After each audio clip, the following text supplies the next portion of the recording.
শিবির মানে হচ্ছে যে মেধা এবং দেশপ্রেমের সমন্বয় একটা বিষয় আর কি, মানে শিবির রক্ষাটা এই বিষয়টা, তাই না? কোনো প্রমাণ কিন্তু আমরা দেখি না, সবই গুজব আসলে। কেউ কিন্তু প্রুফ করতে পারে না আজ পর্যন্ত যে না।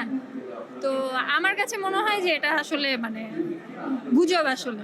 এবং এখানে এসে আমি সেটাই দেখলাম যে চমৎকার একটা আয়োজন, মানে একই ছাদের নিচে আলাদা আলাদা কর্নার, এবং মানে প্রত্যেকটা কর্নারে গেলেই হচ্ছে যে মনে হচ্ছে যে আবার মানে রিভাইভ হচ্ছে সেই ৩৬শে জুলাই বা সেই জুলাই মাসটাতে ফিরে যাচ্ছি।